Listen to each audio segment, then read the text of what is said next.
நமக்கு திருமணமாகி 50 வருடங்கள் ஆகின்றன. ஆனால் நீ ஒரு முறையாவது என்னை பார்த்து ஐ லவ் யூ என்று சொல்லவில்லை என்றாள் அவள். அதற்கு அவன் சொன்னான், உனக்கு ஞாபகம் இருக்கிறதா? ஒரு முறை நாம் இருவரும் தெருவில் நடந்து கொண்டிருந்த போது திடீரென மழை பொழிந்தது. உடனே நான் என் மேலங்கியை கழற்றி உன்னை மூடினேன். உன்னை பாதுகாப்பாக அழைத்து வந்தேன். நான் மழையில் நனைந்ததால் நோய்வாய்ப்பட்டேன். உனக்கு எதுவும் ஆகவில்லை. அதற்கு அவள், ஆம், எனக்கு நினைவிருக்கிறது என்றாள். உனக்கு ஞாபகம் இருக்கிறதா? ஒருமுறை இருவரும் மகளை பார்த்துவிட்டு வரும் வழியில் உனது பாதங்கள் வலித்தது. உன்னால் நடக்க முடியவில்லை. நான் உன்னை என் தோளில் சுமந்து சென்றேன் என்றான். அதற்கு அவள், ஆம், எனக்கு நினைவிருக்கிறது என்றாள். உனக்கு ஞாபகம் இருக்கிறதா?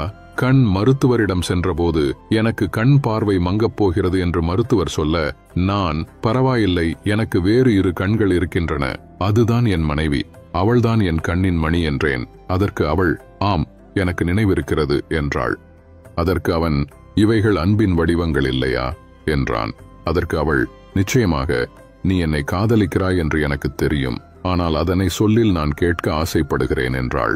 அந்த நேரத்தில் அவன், முதலில் நீ படிக்கட்டில் இருந்து விழுந்து விடாதபடி என் கையை நன்றாக பற்றி பிடித்துக்கொள் என்றான். இப்போது புரிகிறதா நான் உன் மீது எவ்வளவு அக்கறையாக இருக்கிறேன், உன் மீது எவ்வளவு பாசம் வைத்திருக்கிறேன் என்றான்.